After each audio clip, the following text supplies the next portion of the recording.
Hello students, ये हमारा preposition का पार्ट 17 है। इससे पहले हमने 16 पार्ट्स में अलग अलग प्रेपोजिशन को आप लोगों के साथ डिस्कस किया है। पार्ट 17 में भी हम फिक्स्ड प्रेपोजिशन पढ़ेंगे, 16 में भी हमने फिक्स्ड प्रेपोजिशन को ही पढ़ा था। ठीक है, तो स्टार्ट करते हैं पार्ट 17 फिक्स्ड प्रेपोजिशन। चलिए स्टूडेंट्स, स्टार्ट करते हैं अपना पार्ट 17 फिक्स्ड प्रेपोजिशन। देखिए, इससे पहले हमने 16 पार्ट्स में अलग अलग प्रेपोजिशन को आपके साथ डिस्कस किया था। आज 17 पार्ट में भी हम डिफरेंट प्रेपोजिशन को आपके साथ डिस्कस करेंगे। ठीक है, आज हमने कुछ पेयर्स बनाए हैं इस वीडियो में जो कि सेम मीनिंग रखते हैं और उनके साथ सेम प्रेपोजिशन यूज की जाती है। ठीक है, इससे आप लोग को प्रेपोजिशन याद करना आपके लिए इजी होगा, आसान होगा। आप आसानी से प्रेपोजिशन को याद कर सकते हैं। देखिए, ध्यान दें, आपके सामने जैसे लिखा हुआ है सामने स्क्रीन पर in spite of. In spite of का मतलब होता है के बावजूद। ठीक है, अब ये इन स्पाइट ऑफ वर्ड जो है अपने साथ प्रेपोजिशन ऑफ लेता है, लेकिन इसी के इक्वल वर्ड होता है डेस्पाइट, जिसका सेम मीनिंग होता है के बावजूद, लेकिन हम डेस्पाइट के साथ प्रेपोजिशन का यूज नहीं करते, इन स्पाइट के साथ प्रेपोजिशन का यूज करते हैं।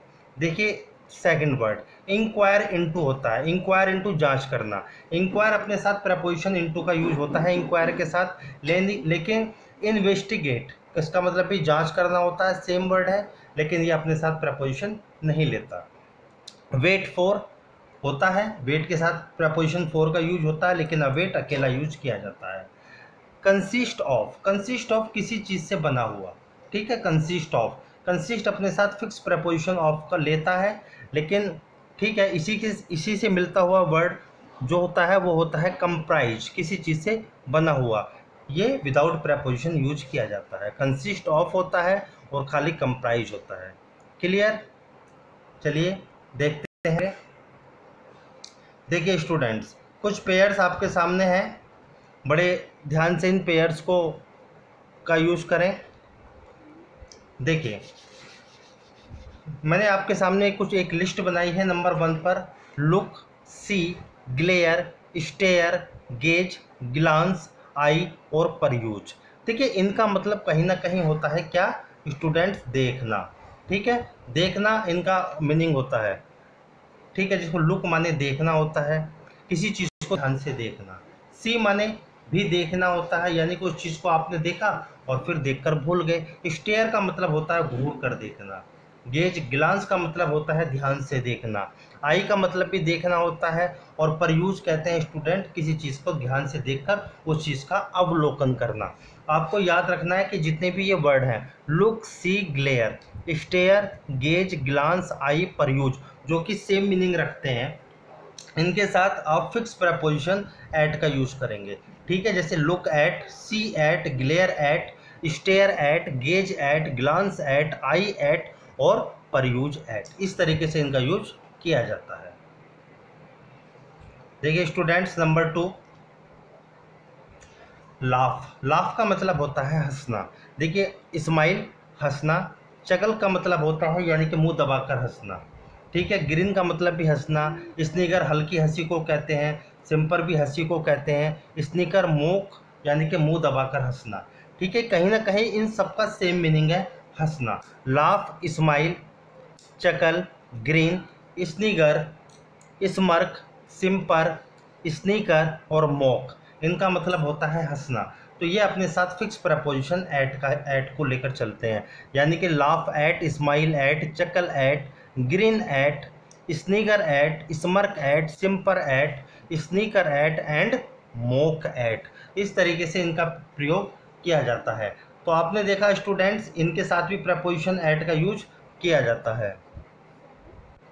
चलिए स्टूडेंट्स, थर्ड नंबर पर देखिए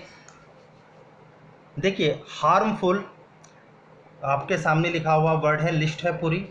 ठीक है, जिसका मतलब होता है हानि पहुंचाना, हानि। हार्मफुल, डेट्रीमेंटल, इंजोरियस, बेनफुल, परनिशियस और डिजास्टरियस। ठीक है, हार्मफुल ये वर्ड है आपका, हार्मफुल, डेट्रीमेंटल इंजोरियस, बेनफुल, परनीशियस, डिजास्टरियस, ये सब वर्ड इनका मतलब होता है कहीं ना कहीं हानि पहुंचाना। इनके साथ प्रेपोजिशन टू का प्रयोग करें।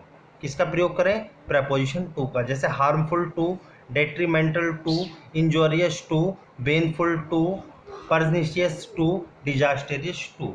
इस तरीके से इनके साथ फिक्स प्रेपोजिशन टू का यूज किया जाता है। ये अलग अलग पेयर्स बनाए हैं जिससे कि इन्हें याद करना आसान होता है, और सारे एक सेम मीनिंग दे रहे हैं तो आपके याद इजी हो जाएंगे और आपको पता होगी इन सब के साथ एक ही प्रेपोजिशन यूज की जाती है। चलिए नेक्स्ट देखिए, नंबर 4।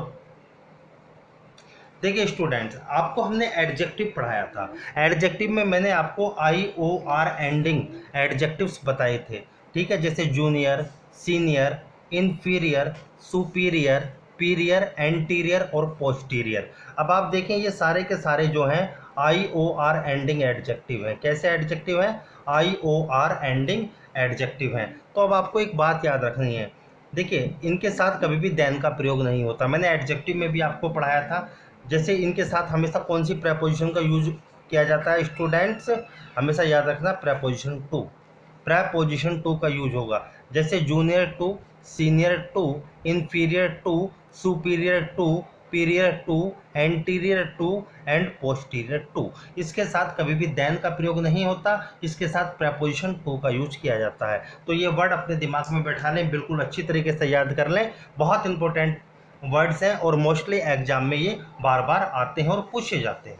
एग्जाम के फेवरेट वर्ड्स हैं।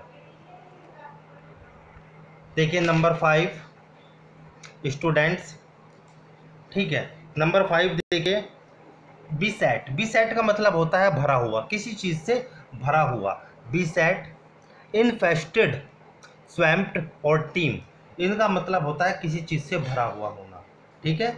ये अपने साथ फिक्स प्रपोजिशन विद को लेकर चलते हैं। याद रखना इनके साथ फिक्स प्रपोजिशन विद का प्रयोग होता है। जैसे beset with, infested with, swamped with और टीम विद। इस तरीके से इनके साथ प्रपोजिशन विद का यूज किया जाता है।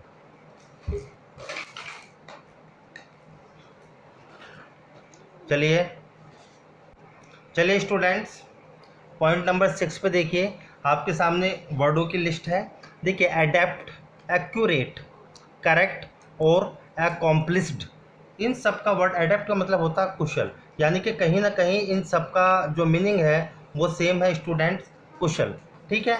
एडेप्ट, एक्यूरेट, करेक्ट और अकॉम्प्लिस्ड, आपको याद रखना इनके साथ प्रपोजिशन इन का प्रयोग होता है। किसका? इनका।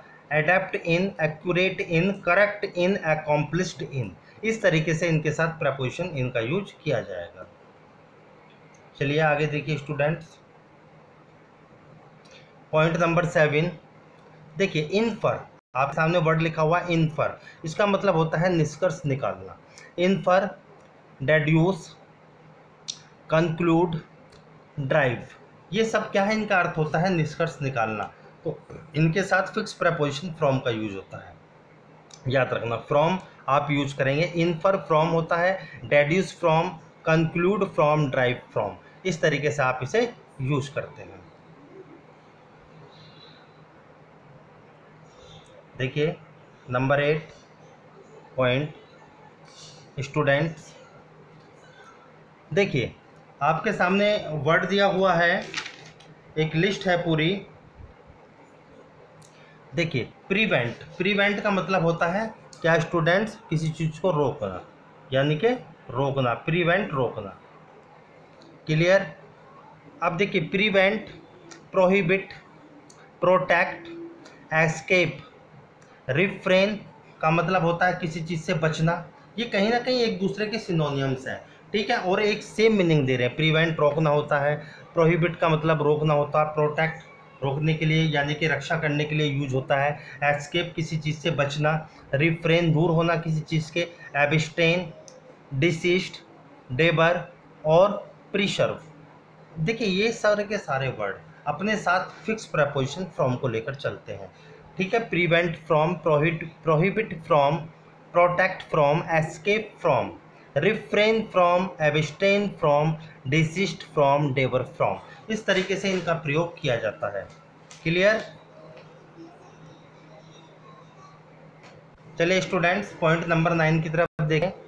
शुकंप, देखिए इसका मतलब होता है आत्मसमर्पण करना या झुकना।